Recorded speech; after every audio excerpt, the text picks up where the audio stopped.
Genesis, Kabanata 28. Kaya tinawag ni Isaac si Jacob, at matapos basbasan ay pinagbilinan, "Huwag kang mag-aasawa ng Kananea. Pumunta ka sa Mesopotamia, sa bayan ng iyong lolo Bethuel. Doon ka pumili ng mapapangasawa sa mga pinsan mo, sa mga anak ng iyong tiyo Laban. Sa iyong pag-aasawa, pagpalain ka ng makapangyarihang Diyos, at naway magkaroon ka ng maraming anak, upang ikaw ay maging ama ng maraming bansa. Pagpalain ka nawa niya, gayon din ang iyong lahi, tulad ng ginawa niya kay Abraham. Mapasa iyo nawa ang lupaing ito na iyong tinitirhan, ang lupang ipinangako ng Diyos kay Abraham." Pinapunta nga ni Isaac si Jacob sa Mesopotamia sa kanyang tiyo Laban na anak ni Bethuel na taga-Aram. Si Laban ay kapatid ni Rebeka na ina ni Jacob at Esau. Nalaman ni Esau na pinapunta ni Isaac si Jacob sa Mesopotamia upang doon mag-asawa. Nalaman din niya na pagkatapos basbasan si Jacob ay pinagbawalan itong mag-asawa ng babaeng taga-Kanaan. Nalaman din niyang sinunod ni Jacob ang kanyang ama't ina at nagpunta nga sa Mesopotamia. Nang mabatid ni Esau na ayaw ng kanyang ama sa babaeng Kananea, nagpunta siya sa kanyang tiyo Ismael na anak din ng kanyang lolo Abraham. Nag-asawa siya ng isa pa, ang pinsan niyang si Mahalat na kapatid ni Nebayot at anak ni Ismael. Umalis nga si Jacob sa Beersheba at nagpunta sa Haran. Inabot siya ng paglubog ng araw sa isang lugar at minabuti niyang doon na magpalipas ng gabi. Isang bato ang inunan niya sa kanyang pagtulog. Nang gabing iyon, siya ay nanaginip. May nakita siyang hagdan na abot sa langit at nagmamanhik manaog doon ang mga anghel ng Diyos. Walang ano-ano'y nakita niya si Yahweh sa tabi niya. Wika sa kanya, "Ako si Yahweh, ang Diyos ni Abraham at ni Isaac. Ang lupang ito na iyong hinihigan ay ibibigay ko sa iyo at sa iyong lahi." Darami sila na parang alikabok sa lupa, at lalaganap sila sa apat na sulok ng daigdig. Sa pamamagitan mo at ng iyong lahi ay pagpapalain ang lahat ng bansa. Tandaan mo, susubaybayan kita at ipagtatanggol saan ka man magpunta, at ibabalik kita sa lupaing ito. Hindi kita iiwan hanggang sa matupad ang lahat ng sinabi ko sa iyo. Nagising si Jacob at ang sabi, "Hindi ko alam na narito pala si Yahweh. Nakakapangilabot ang lugar na ito. Tiyak na ito ang tahanan ng Diyos at ang pintuan ng kalangitan." Maagang gumising si Jacob ng umagang iyon. Kinuha niya ang inunang bato at itinayo bilang isang alaala. Binuhusan niya ito ng langis at itinalaga sa Diyos. Tinawag niyang Bethel ang lugar na iyon, na dati tinatawag na Luz. Nangako si Jacob ng ganito, "O Yahweh, kung ako'y sasamahan ninyo at iingatan sa paglalakbay na ito, pakakainin at dadamitan, at makakabalik na muli sa bahay ng aking ama, kayo po ang aking magiging Diyos. Sasambahin kayo sa lugar na ito na pinagtayuan ko ng batong ala-alang ito, at ipapalik ko sa inyo ang 10 bahagi ng lahat ng ipinagkakaloob ninyo sa akin.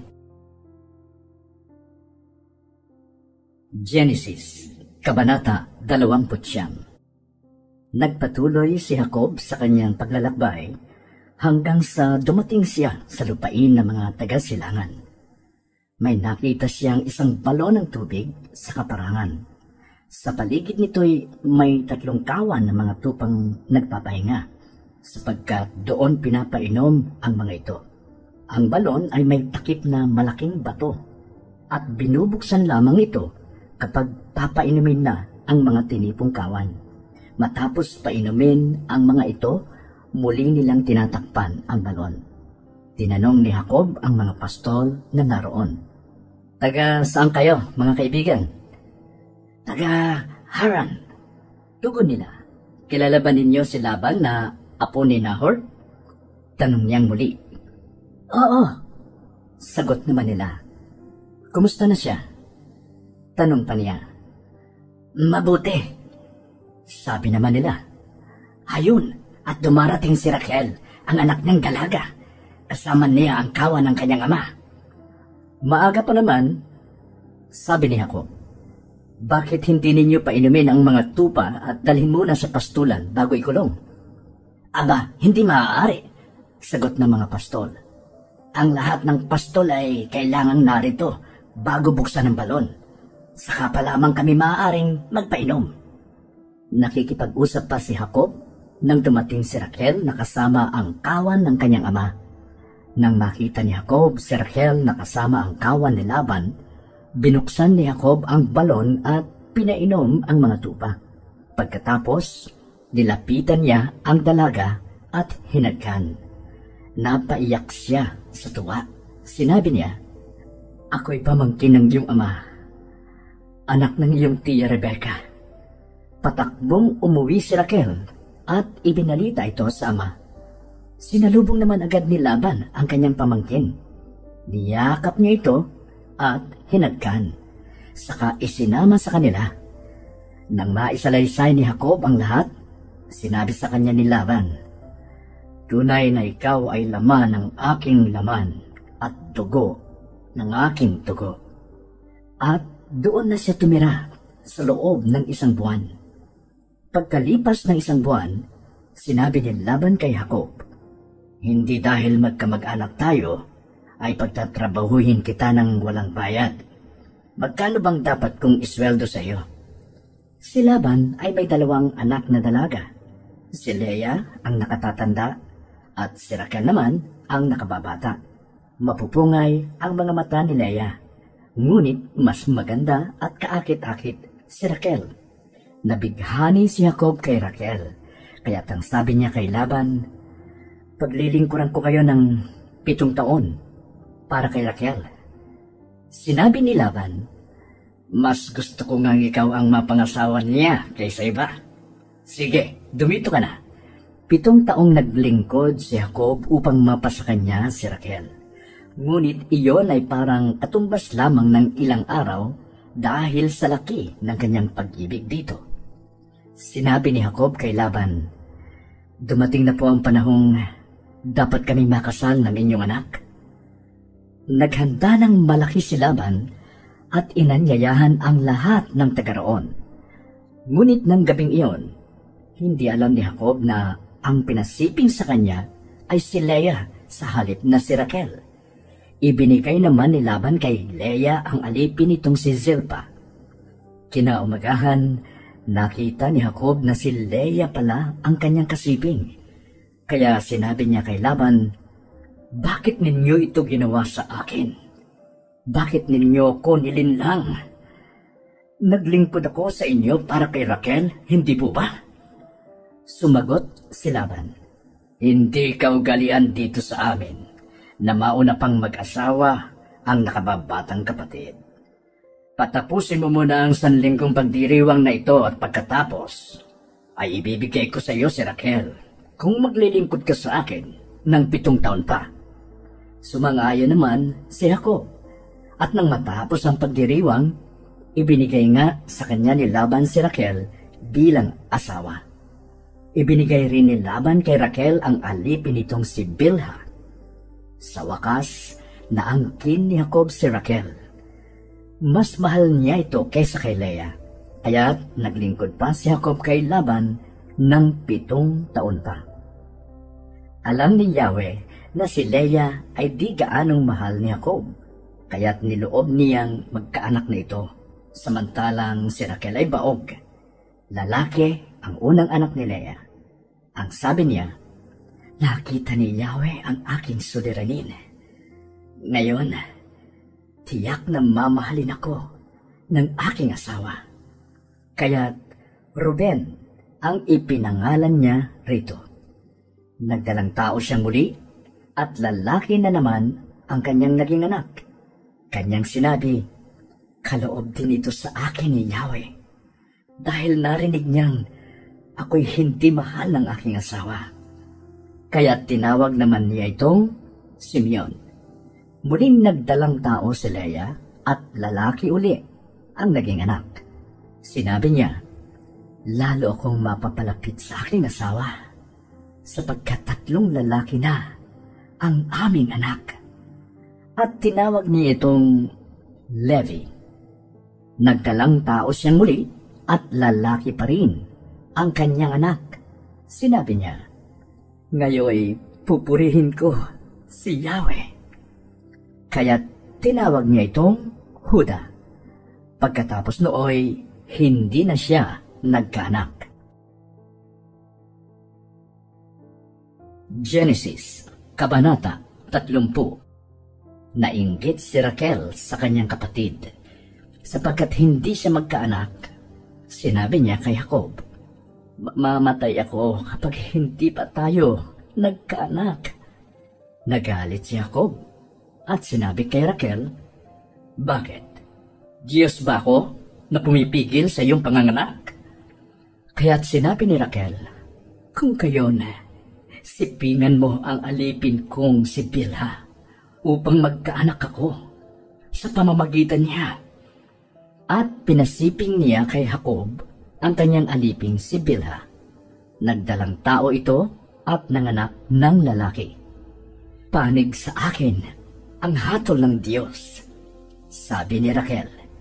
Dininig niya ang aking dalangin at pinagkalooban ako ng anak na lalaki.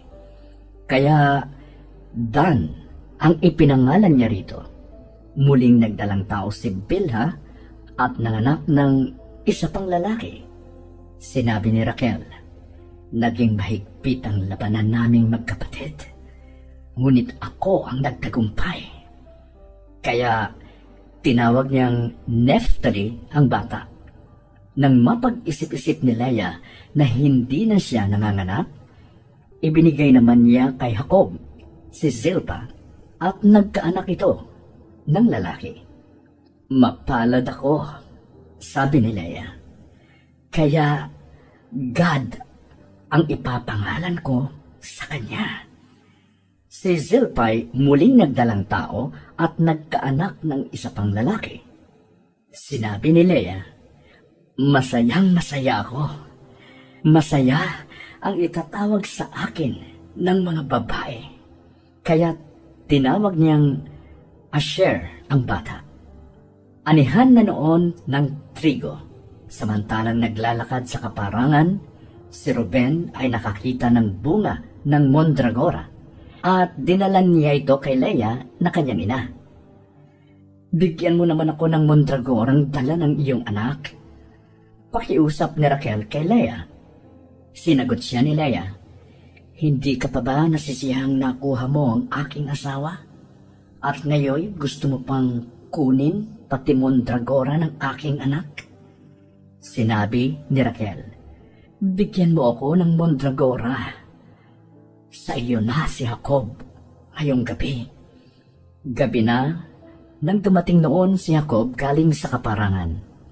Sinalubong agad siya ni Leah at sinabi, sa aking kasisiping ngayong gabi. Si Raquel ay binigyan ko ng mondragorang dala ng aking anak para sa karapatan ito. Nagsiping nga sila ng gabing iyon. At dininig ng Diyos ang dalangin ni Leah. Nagdalang tao siya at ito ang panlimang anak nila ni Jacob. Kaya't sinabi ni Leah, "Kinantimpalaan ako ng Diyos, sapagkat ipinagkaloob ko sa aking asawa ang aking alipin." At pinangalanan niyang Isakar ang kanyang anak. Muling nagdalang tao si Leah at ito ang pang-anim niyang anak. Kaya't ang sabi niya, "Napakainam itong kaloob sa akin ng Diyos. Ngayoy, pahahalagahan na ako ng aking asawa, sapagkat 6 na ang aming anak." Ang anak niyang ito'y tinawag naman niyang Zebulun. Di nagtagal, nagkaanak naman siya ng babae, at ito'y tinawag niyang Dina. Sa wakas, nahabag din ang Diyos kay Raquel at dininig ang kanyang dalangin. Nagdalang tao siya at nagkaanak ng isang lalaki.